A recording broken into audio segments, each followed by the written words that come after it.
Paz jovens, eu sou o presbítero Davidson. A paz do Senhor, eu sou a irmã Nayara. A paz do Senhor, jovens, meu nome é Gustavo. A paz do Senhor, jovens, eu sou a Rafaela. Nós somos da Assembleia de Deus, Marcos do Evangelho, aqui de Cariacica, Espírito Santo, Brasil. E você que é o nosso visitante, seja muito bem-vindo. Não se esqueça de curtir, se inscrever no canal e ativar o sininho das notificações. E para conhecer mais os nossos conteúdos, acesse o nosso canal Marcos do Evangelho. Hoje vamos estudar a revista dos jovens da CPAD, com o tema Exortação, Arrependimento e Esperança. Vamos estudar a lição de número 7, uma promessa de restauração. Amém, vamos orar. Senhor Jesus, eu te agradeço por essa oportunidade de estarmos aqui para aprendermos um pouco mais da sua palavra, para nossos corações, nos dê sabedoria para extrairmos tudo aquilo que nós precisamos aprender. No nome de Jesus, direcione cada ato dessa aula que eu te peço em nome de Jesus. Amém.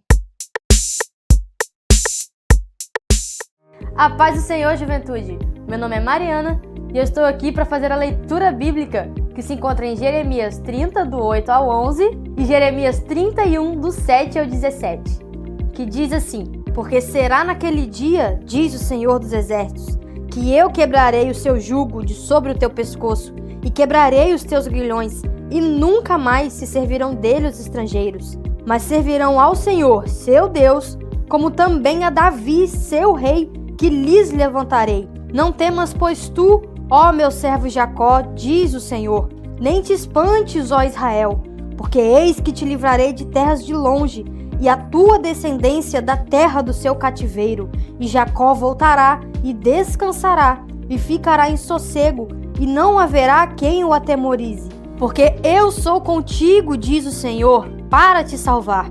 Porquanto darei fim a todas as nações entre as quais te espalhei. A ti, porém, não darei fim, mas castigar-te-ei com medida, e de todo não te terei por inocente. Agora vamos ler Jeremias 31, do versículo 7 ao 17, que diz assim: Porque assim diz o Senhor, cantai sobre Jacó com alegria, e exultai por causa do chefe das nações. Proclamai, cantai louvores e dizei: Salva, Senhor, ao teu povo, o restante de Israel. E eis que os trarei da terra do norte, e os congregarei das extremidades da terra, entre os quais haverá cegos e aleijados, grávidas e as de parto juntamente. Em grande congregação voltarão para aqui. Virão com choro e com súplicas os levarei. Guiá-los-ei aos ribeiros de águas, por caminho direito, no qual não tropeçarão, porque sou um pai para Israel, e Efraim é o meu primogênito.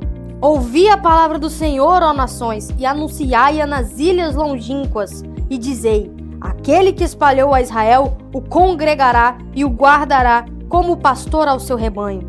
Porque o Senhor resgatou a Jacó e o livrou da mão do que era mais forte do que ele. Assim que virão e exultarão no alto de Sião, e correrão aos bens do Senhor, ao trigo e ao mosto e ao azeite, e aos cordeiros e bezerros, e a sua alma será como um jardim regado, e nunca mais andarão tristes. Então a virgem se alegrará na dança, como também os jovens e os velhos juntamente. E tornarei o seu pranto em alegria, e os consolarei, e lhes darei alegria em lugar de tristeza. E saciarei a alma dos sacerdotes com gordura, e o meu povo se fartará dos meus bens, diz o Senhor. Assim diz o Senhor: uma voz se ouviu em Ramá, lamentação, choro amargo. Raquel chora seus filhos, não quer ser consolada quanto a seus filhos, porque já não existem.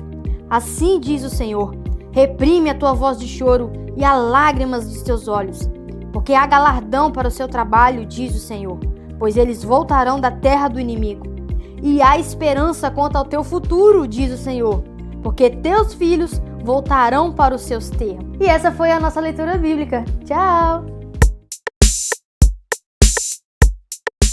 Jovens, hoje nós vamos estudar sobre o livro de Jeremias, capítulo 30 a 33, momento onde o povo estava sem uma esperança aparente. Deus levantou o profeta Jeremias para trazer uma palavra, uma exortação, uma palavra de direcionamento. Vamos aprender que havia ali um remanescente, poucos que permaneceram fiéis a Deus. E esses poucos oraram ao Senhor, tiveram o coração arrependido e com gratidão. E por meio dessa postura, desse caminho, eles alcançaram em Deus a misericórdia, a restauração. E Deus opera dessa forma ainda hoje. Então, nessa lição, nós vamos estudar assuntos muito importantes. E o meu convite para cada um de vocês que fique conosco até o final dessa lição, porque cada princípio que será estudado aqui, tenho certeza que o Espírito Santo vai ministrar o seu coração. Amém? Então vai aqui uma pergunta para os jovens. Jovens, se na antiga aliança foi escrita em tábuas de pedra e a nova aliança é escrita no coração, como você percebe e vive essa diferença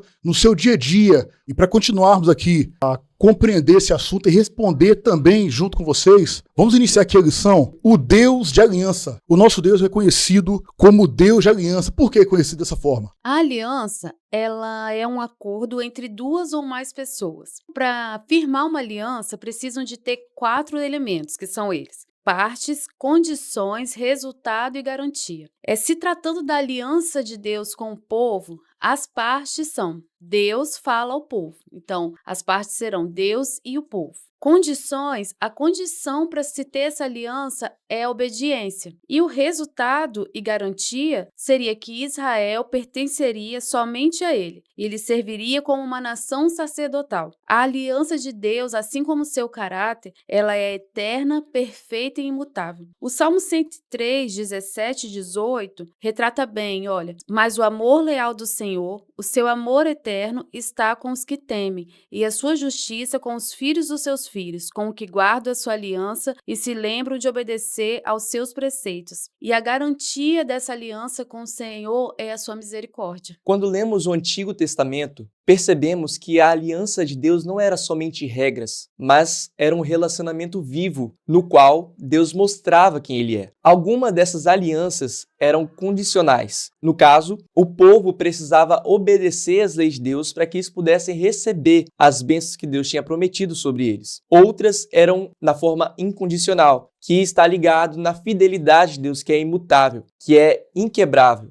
independente das ações ou reações do povo. Um exemplo bem claro disso é a aliança que Deus fez com Israel após a libertação. Eles tinham acabado de sair do Egito e eles tinham que aprender a ser uma nação diferente das demais, uma nação divina, uma nação escolhida por Deus. Deus lhes deu mandamentos e disse que os abençoaria e protegeria na condição se obedecesse às suas leis, como está em Êxodo 15, 26. Isso moldava Israel como uma nação diferente, chamada para refletir a santidade de Deus. Mas, ao mesmo tempo, o Antigo Testamento já apontava para algo maior. Os profetas, eles anunciavam uma nova aliança, que traria perdão completo e mudança interior, não mais baseada em rituais externos, mas no sacrifício do Messias. E aí que entra Jesus, que cumpre de forma perfeita tudo isso e se torna o mediador dessa nova aliança, garantindo que nós possamos ter um relacionamento real com Deus. Quando olhamos essa história, percebemos que não é só a importância da obediência, mas também que sozinhos não conseguimos ser fiéis como deveríamos. É a graça de Cristo que nos sustenta. Isso mostra que, desde o começo, as alianças são uma expressão de amor de Deus, da justiça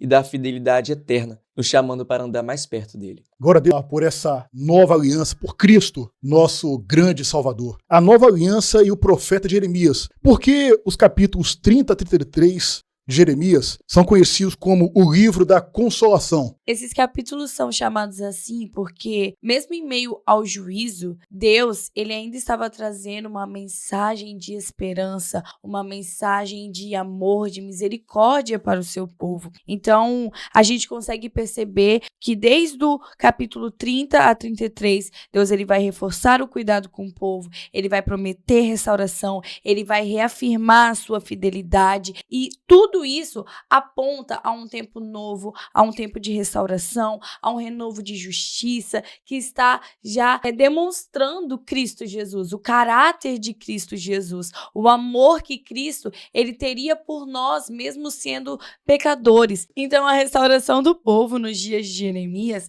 representava naquele momento a libertação do cativeiro, mas para isso eles precisariam compreender o amor de Deus, o amor eterno de Deus que nunca ia acabar, que nunca ia se findar. Uma das condições era a obediência e a garantia de que Deus iria cumprir a sua palavra era a misericórdia dele. Então, para nós jovens, alcançar esse tempo novo, receber esse renovo de justiça, nós devemos ter a nossa mente e o nosso coração firmado na palavra de Deus, firmado em Cristo Jesus, lembrando sempre de que Jesus, ele é o único suficiente Salvador na nossa vida, que a nossa alegria só está em Jesus. Então, eu creio que se a gente focar nisso, se lembrar, né, da palavra de Deus, das promessas de Deus para as nossas vidas e viver uma vida conforme aquilo que Cristo nos ensina todos os dias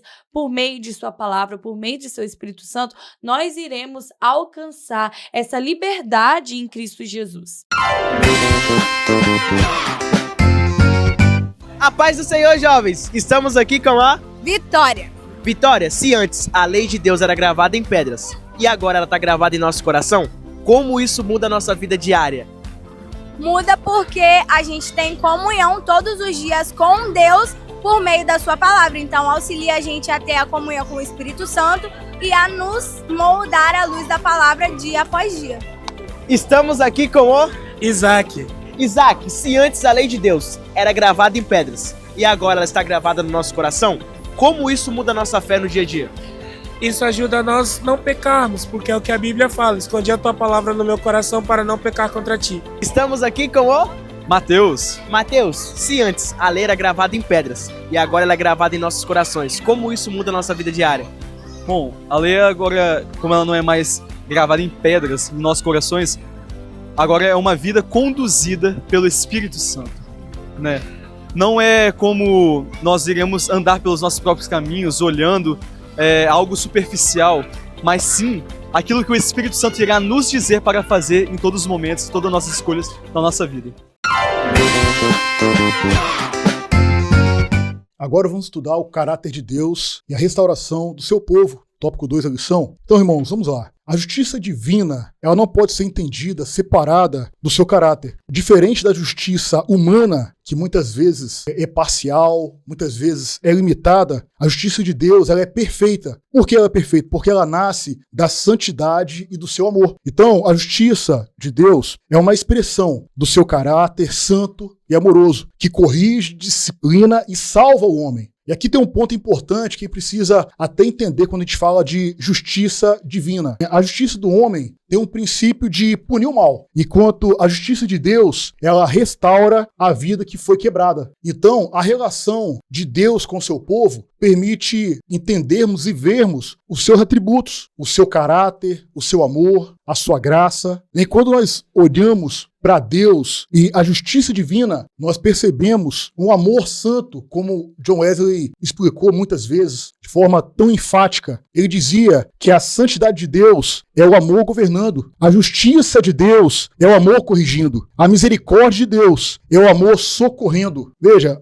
Deus, ele é misericordioso, ele é bondoso, mas ele é justo. Então, para o mundo hoje, muitas vezes, o atributo de Deus é algo abstrato. Como é que ele vai ser misericordioso e vai exercer justiça? Como que ele vai fazer uma coisa e outra? Não tem como. Sim, irmãos. Em Deus, a perfeição e o seu caráter é imutável. Então nós temos aqui, por exemplo, no sacrifício de Cristo, a justiça de Deus é satisfeita. E a misericórdia ela é oferecida ao homem pecador. Então a justiça do Senhor não anula os seus outros atributos, como por exemplo, como disse agora, o seu amor, a sua bondade, a sua misericórdia. E cada servo dele pode confiar na sua bondade e buscar ele com o coração arrependido, com o coração cheio de gratidão, confiando que no sangue do Senhor Jesus, todos nós alcançaremos sim a sua misericórdia, a sua graça, vivendo sempre uma vida santa em Deus. Por isso em Deus nós podemos ter sim a esperança e a alegria, assim como o povo de Judá alcançou em Deus a misericórdia. Cada servo do Senhor pode confiar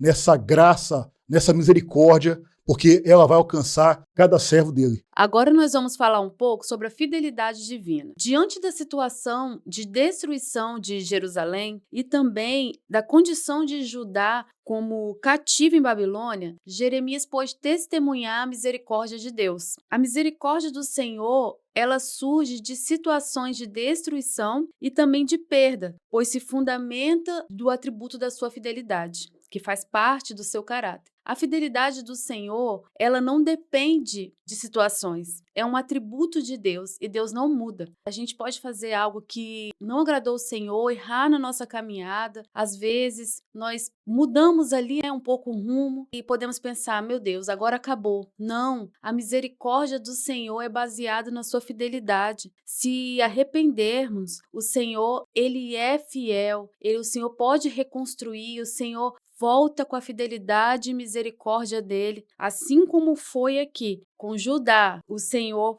pode fazer nas nossas vidas, numa situação de destruição, numa situação de caos, fazer tudo novo.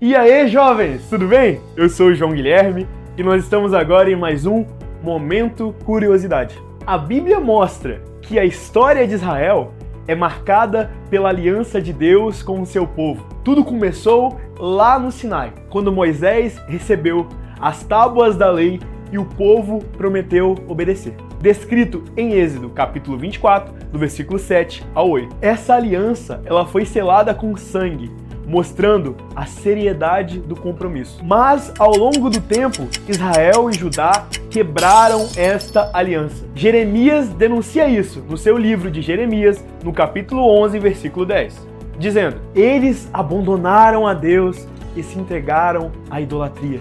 E qual foi o resultado de tudo isso? O cativeiro. Primeiro foi Israel, levada pela Síria, e logo após foi Judá, levada pela Babilônia.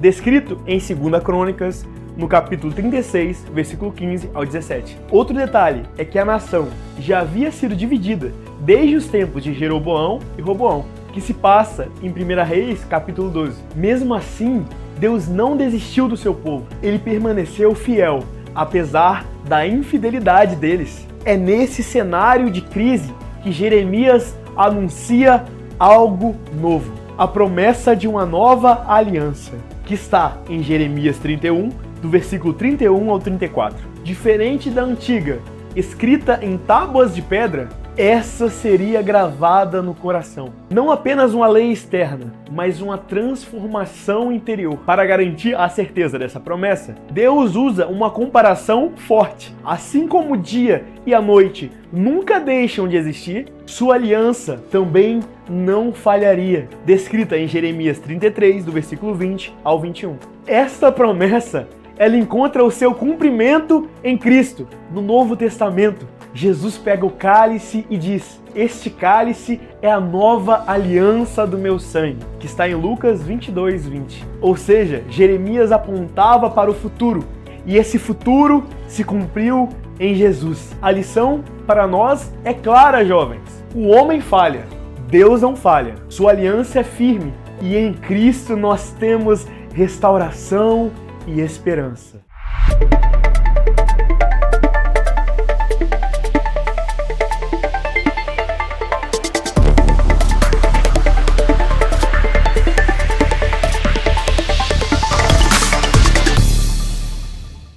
Glória a Deus por essa graça maravilhosa. Um outro caráter de Deus é o seu amor, sobre o amor divino. O amor divino, segundo a Bíblia, não é um sentimento passageiro, mas é a essência do próprio caráter de Deus. Esse amor é total, pois ele envolve cuidado, correção e também é justo porque ele não anula o pecado e nem anula a justiça divina. A justiça de Deus aplicada a Judá não era um ato de rejeição, mas um gesto de amor que visava restaurar o povo para o caminho correto. Enquanto os judeus experimentavam as consequências da sua desobediência, Deus não deixou de renovar a sua promessa de presença e cuidado, mostrando que mesmo na correção, ele permanecia como um pai fiel. Assim, a disciplina divina se torna como um instrumento pedagógico, não destrói, mas molda, não afasta, mas reconduz. Esse padrão bíblico nos revela que o amor não é permissivo, mas transformador, que atua para curar o coração humano e conduzi-lo à vida verdadeira. Além disso, o amor de Deus é claramente direcionado às pessoas mais vulneráveis e necessitadas. O Senhor se apresenta como um pai do seu povo,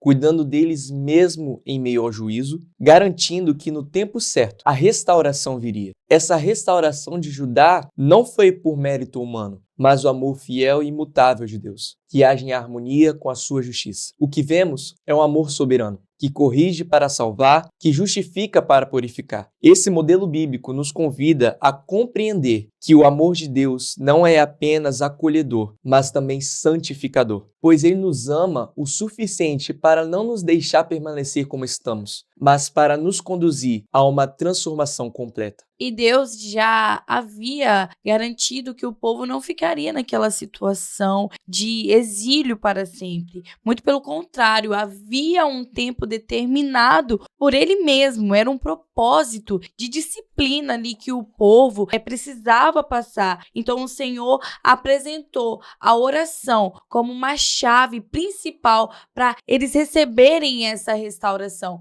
Então, a oração é a única coisa que pode levar o nosso coração ao arrependimento sincero. É somente tendo uma intimidade com o Senhor que nós iremos conseguir sair de situações que às vezes nós nos encontramos perdidos, que às vezes nós achamos que não tem mais jeito. Então, se perseverarmos firmes em oração, o Senhor com certeza, Ele irá nos atender. A palavra de Deus diz: clama a mim, anunciar-te-ei coisas grandes e firmes que vocês ainda não sabem. Então, se clamarmos a Deus, Ele irá trazer ao nosso coração, irá trazer à nossa mente aquilo que nós estamos precisando, aquilo que precisamos consertar dentro de nós. E era isso que o povo precisava, era isso que Deus estava condicionando ao povo para que eles pudessem ser restaurados, para que eles pudessem ser renovados. Então, a oração é o único meio pelo qual a vontade de Deus é cumprida. Glória a Deus por essa palavra do pastor sobre o caráter de Deus e a restauração do seu povo. Agora vai aqui uma pergunta para você, jovem, responder aí no chat. Quais caminhos, escolhas ou atitudes de Deus nos ensina para a restauração e como devemos esperar os resultados dessa restauração? Responde no chat, 10 segundos. Glória a Deus. E agora falando um pouco sobre a gratidão e o arrependimento, a gratidão e o arrependimento, elas são virtudes muito preciosas ao ponto de vista bíblico. João Batista, em seu tempo, ele advertia que devíamos ter frutos dignos de arrependimento. Paulo ensina que nossas petições devem ser conhecidas diante de Deus por orações e súplicas e ações de graça. Ser grato é reconhecer a sua limitação e valorizar o outro. Ser grato é reconhecer que você também pode ser insuficiente e precisa do outro. A ingratidão foi um dos motivos que levou Judá a ser cativo. Por isso, na sua restauração, na restauração de Judá, isso, ser grato e demonstrar arrependimento, era algo que precisava demonstrar que foi restaurado. Porque essa restauração visava o povo reconhecer o Senhor de todo o coração. E a pergunta é: qual o resultado de uma vida de gratidão e arrependimento? Deus opera suas obras em nós. Os frutos da restauração aparecem com mais intensidade no contexto do cativeiro babilônico. Quando Judá experimentou uma dor intensa, Jeremias escreve poeticamente esse sofrimento com o choro de Raquel pelos filhos levados à Babilônia, e isso comunica não apenas o sentimento de tristeza, mas um senso de ruptura familiar. No entanto, esse cenário sombrio é um palco da promessa divina de transformação. Dos gritos de dor nasceriam gritos de alegria, como está em Jeremias 31:7. Essa alegria futura não era um sentimento vago, mas resultado concreto da libertação prometida por Deus, que não apenas retiraria o povo da opressão, mas também restauraria sua identidade de nação escolhida. O sofrimento se torna o solo onde germinam os frutos da restauração, revelando um Deus que age no tempo certo para cumprir as suas promessas. Entre esses frutos, destacam-se a salvação, a liberdade e o descanso espiritual, sinais de uma vida renovada pelo agir de Deus. Jeremias usa imagens de como águas tranquilas, um caminho direito, para retratar não apenas paz externa, mas também ordem interior, indicando uma restauração completa do povo. Deus promete fartura e cuidado, começando pelos poucos que ainda estavam na Babilônia, estendendo a sua graça a todos, inclusive aos cegos, aleijados, grávidas, sacerdotes. Essa inclusão revela que a restauração divina é abrangente, alcança os mais frágeis e devolve dignidade àqueles que sofreram. Assim, os frutos da restauração bíblica não se limitam à libertação política, mas trazem um recomeço integral, no qual a alegria, provisão, justiça e cuidado se unem, expressando plenamente o caráter fiel e compassivo de Deus.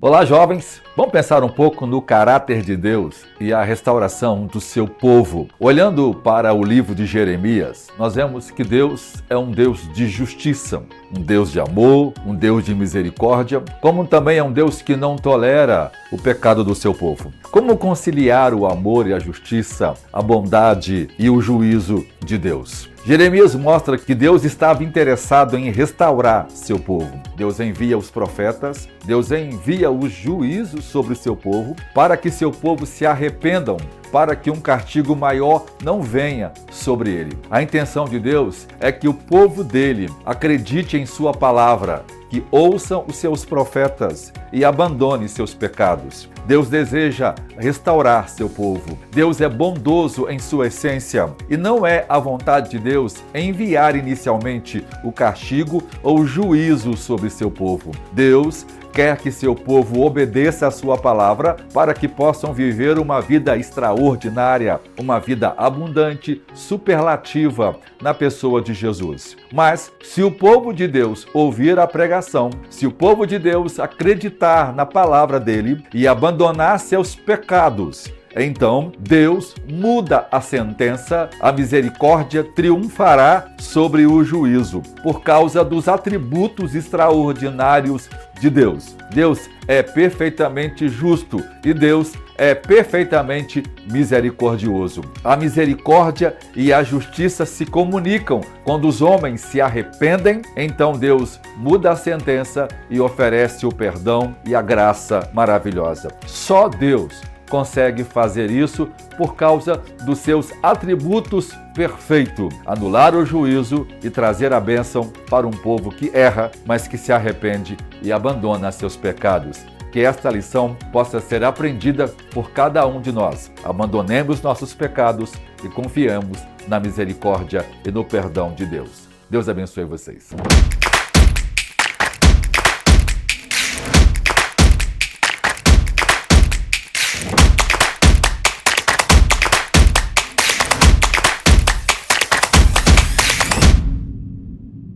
Então, essa lição tem ensinado para cada jovem a importância, primeiro, da oração, de uma vida com constante arrependimento de nossos pecados, uma vida com gratidão porque fomos alcançados por uma grande salvação que não merecíamos. Para olharmos para a cruz de Cristo e entender, olha, o Senhor morreu no Calvário e por essa aliança eu sou salvo. Então preciso sim ter uma vida santa, perfeita em Deus, confiando no seu amor santo, uma vida pautada na palavra do Senhor. No mundo confuso, no mundo onde as pessoas muitas vezes não têm esperança, onde a fé muitas vezes não tem razão para as pessoas, mas para cada crente nós conhecemos sim a razão da nossa fé. Nós conhecemos um Cristo que foi crucificado e nós confiamos que ele vai voltar para buscar a sua igreja, porque um dia ele morreu no Calvário e ressuscitou. Então bendita seja essa maravilhosa esperança, porque assim como Judá foi restaurada, um dia eu e você iremos alcançar o céu, a vida eterna com Deus. Então essa promessa será cumprida, e que possamos a cada dia clamar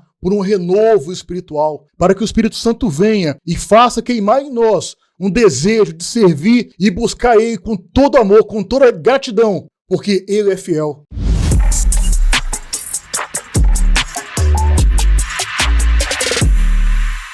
E agora chegou o nosso momento tão especial. O momento de honrar a Deus com as nossas finanças. E eu quero te convidar a não fazer isso com pesar, mas com coração alegre, reconhecendo todas as benesses que Deus tem nos feito. Abaixo temos a nossa conta bancária e o nosso Pix.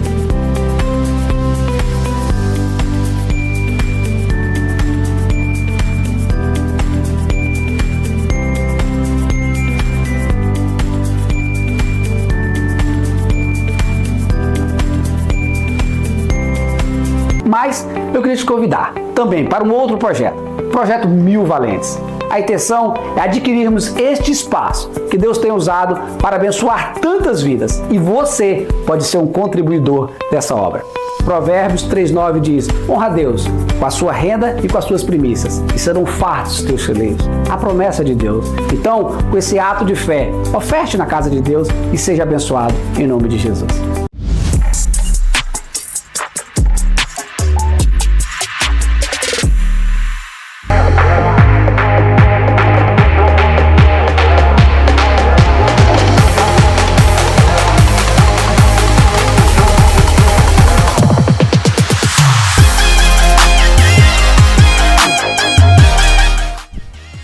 E aí, jovens, tudo bem com vocês? Estamos aqui agora para o nosso quiz, para ver se você realmente compreendeu o assunto que foi passado na aula de hoje. Então vem comigo para a nossa primeira pergunta, que é a seguinte: o que realmente sustenta a aliança de Deus com o seu povo? A. A disciplina espiritual constante do ser humano. B. A força da religião e dos rituais. C. A fidelidade e o amor imutável de Deus, apesar da fragilidade humana. Ou D, a perfeição moral do povo escolhido. Vamos lá, tempo na tela.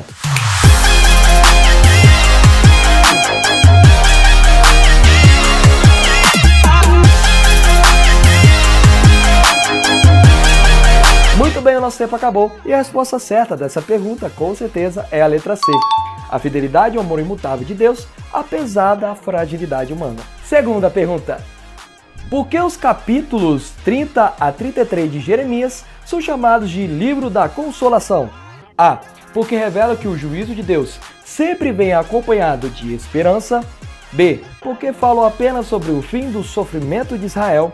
C. Porque o profeta foca em consolar os líderes políticos. Ou D. Porque ignora o pecado do povo para evitar a culpa. Vamos lá. Tempo na tela.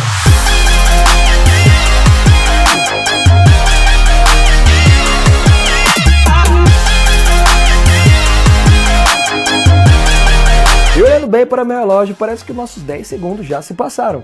E se você colocou a letra B, porque falam apenas sobre o fim do sofrimento de Israel, eu sinto lhe dizer que você errou, jovem, porque a resposta certa é a letra A, porque revelam que o juízo de Deus sempre vem acompanhado de esperança. Terceira pergunta: o que diferencia a nova aliança da antiga?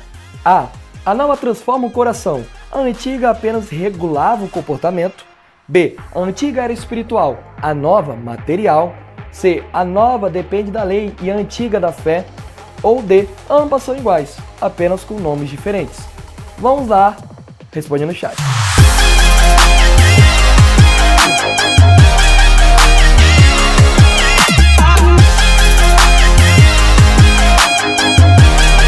Muito bem, espero que tenha respondido no chat e tenha lotado com a letra A, que é a resposta correta. A nova transforma o coração. A antiga apenas regulava o comportamento. Quarta pergunta: como o caráter de Deus se manifesta na restauração do seu povo? A. Pela exclusividade do juízo sem misericórdia. B. Pela punição severa antes do perdão. C. Pela mudança de humor divino diante do arrependimento humano. Ou D. Pela união perfeita entre justiça, fidelidade e amor. Vamos lá, você já sabe.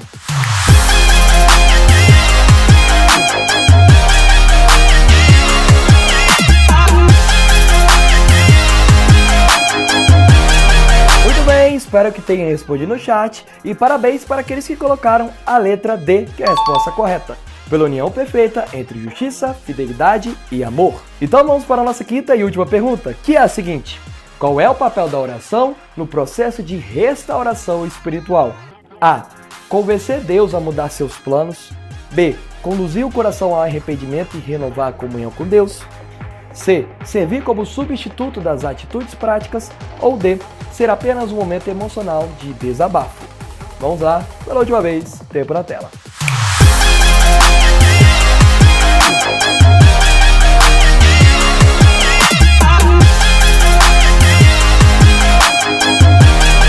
Muito bem, o nosso tempo acabou e a resposta certa dessa nossa última pergunta, se você colocou letra B, conduzir o coração ao arrependimento e renovar a comunhão com Deus, meus parabéns, você acertou.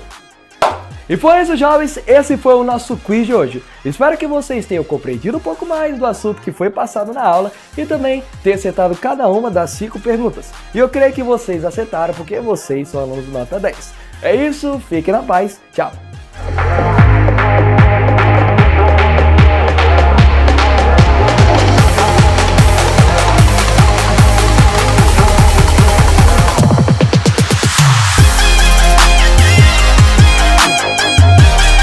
Amém? Então eu pedi a Rafaela para orar para encerrarmos essa lição. Senhor Jesus, muito obrigado por essa aula, por este momento que passamos aqui aprendendo da Tua palavra, a qual o Teu Espírito Santo ministrou aos nossos corações. Nos ajude, Senhor, a permanecer firmes, ó Pai, mesmo em meio às circunstâncias, ó Deus. Pai, no nome de Jesus, nos liberta, Pai, de todo mal e que esta aula, Senhor, alcance o coração de vários jovens, ó Deus. Amém. Em nome de Jesus, amém. Amém. Tchau! Tchau, jovens. Pois corta isso, gente. Corta isso, gente. Eu vou falar do meu jeitinho. Power Ranger. Vamos mofar. Power Ranger, vamos mofar? Vamos mofar.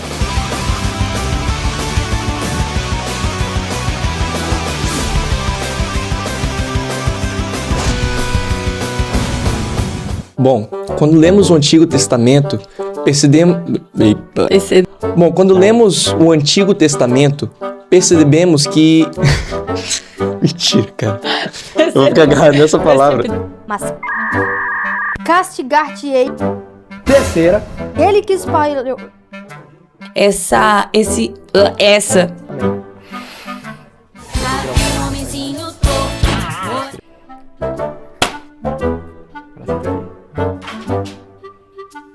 E foi... Bom, então, pessoal. Vai lá, Gustavo. Lucas. Pois corta isso, gente. Corta isso, gente.